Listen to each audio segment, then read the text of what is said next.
Hello guys, welcome back to my channel Sangeeta lifestyle. হ্যাঁ, আবার একটা নিউ ব্লগ নিয়ে চলে এসেছি। এদিকে দেখো, দুদিন ভোর ব্লগ দিতে পারিনি।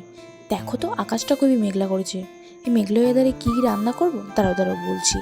কালকে হঠাৎ করে দেখি না আমাদের পাড়ার মধ্যে ছাট এসছে। হ্যাঁ, ধরে নাও ওই যে খোলামেলা চিকেন পাওয়া যায়, ছাল ডানা পায়ে তাই ইত্যাদি ইত্যাদি এসছে। এখানে দেখো নিয়েছি পা নিয়েছি আর একটু হাড্ডির চিকেন ধরো নিয়েছি, রান্না করছি। এখানে বৃষ্টির আওয়াজ দেখো তো। হ্যাঁ জানি বৃষ্টির দিনে খিচুড়ি খাই, তবে আমি যখন খিচুড়ি করি জানো তখন বৃষ্টিই হয় না, ঠিক আছে, বৃষ্টিই কমে যায়। তাই আজকে হুট করেই বৃষ্টিটা চলে এসছে, খুবই বৃষ্টি হচ্ছে। দেখো জল চলে এসছে, এদিকে শুকর দেওয়ার জায়গা নেই। এদিকে ভাত ফুটে গেছে, অল্প তেলেই রান্না করবো যেহেতু ছাঁটে তেল ওঠে। চলো, ফ্রিজে ছিল তো ছাঁটটা, তাই বরফ জমে গেছে। প্রথমে কড়াইতে আলু দিয়ে আলুটা ভালো করে লাল লাল করে ভেজে নেব। চলো ভালো করে ভেজে নেওয়া যাক। এভাবে আলু ভেজে নেওয়ার পরে দেখো, আর এদিকে কারেন্টও চলে গেছে, কিছু দেখাতে পাচ্ছি না, তবে ফোনের লাইট জ্বেলে আমি রান্নাটা কমপ্লিট করব। চলো, আজকের ব্লগটা বেশি দূর নিয়ে যাবো না, খুবই ছোট হতে চলেছে, 2-3 মিনিটের। এদিকে দেখো আলু ভাজা হয়ে গেলে তেলের মধ্যে পেঁয়াজ কাঁচা লঙ্কা ভালো করে দিয়ে দিয়েছি, ব্রাউন কালার করে ভালো করে ভেজে রসুন আর আদা পেস্টটা আমি দিয়ে দেবো। আর ভাত কমপ্লিট হয়ে গেছে, ফ্যান ঝরাতে হবে। চলো, এই যে আদা রসুনটা দিয়ে দিয়েছি, ভালো করে ভেজে নেওয়ার পরে কিন্তু আমি ওই ছাঁটটা দিয়ে মশলা পাত্রে দিয়ে দেবো। আর আমার তো মাংসর থেকে ছাঁটটা সেই লাগে, ঠিক আছে। দেখো এই যে কষাচ্ছি, পুরো মাংসের মতো লাগছে। এই যে পা নিতে চাইনি, উনি বলেছে পা নিতেই হবে। এই টোকা জিনিস কত টাকা নিয়েছে জানো? 50 টাকা নিয়েছে। যাই হোক, তোমরা আবার কিপটে ভেবে না আমাকে, আমরা কিন্তু কি বলবো গরিব হতে পারি খাওয়া দাওয়ার দিক থেকে না। চলো ভালো করে রান্নাটা করা যাক।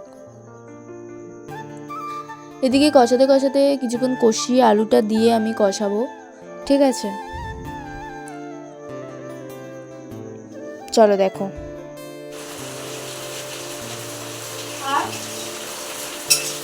তো দেখো এদিকে বৃষ্টি হচ্ছে আর হচ্ছে এদিকে হচ্ছে চিকেন, লাল লাল ঝাল ঝাল চিকেন। দেখো তো বৃষ্টির সময় খিচুড়ি ভালো লাগে, চিকেনটা করছি আর ভাত মাখা।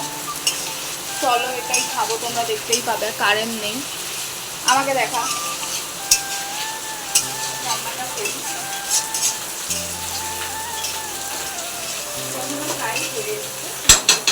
এরকম কষাতে কষাতে কিন্তু আমি জল ঢেলে দেবো, কষা করবো, বেশি জল ঢালিনি কিন্তু। দেখো এবার কয়েকটা আলু ভেঙে নিয়ে গরম গরম খেতে হবে, কারেন্টটা আসুক।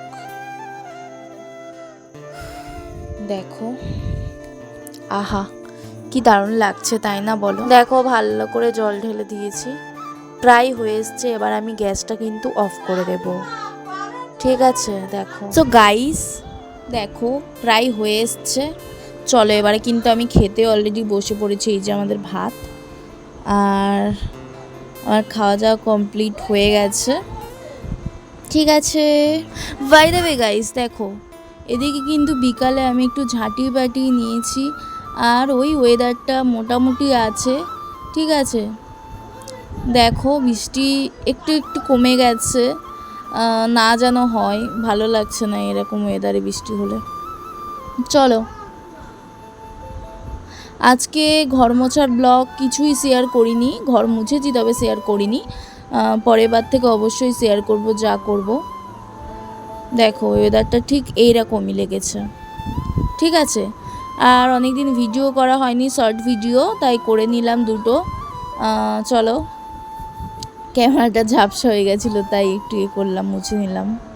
আর এই দেখো আমার চুলটা তেল দিয়েছি তাই এরকমই লাগছে গাইস। চুলটা আমার মা কেটে দিয়েছে, সেই লেগেছে। ঠিক আছে, আর রাতে হচ্ছে দুপুরবেলা যা খাবার ছিল তো আমি সেটাই খাবো। আমি আর বোন এখন ফোন করে দেখছি। তো গুড নাইট, তোমরা সবাই ভালো থাকবে, সুস্থ থাকবে, আমাদের পাশে দেখো। এই দাঁড়াও, তোমরা ভালো থেকো, সুস্থ থাকবো, আমাকে ভালো রেখো।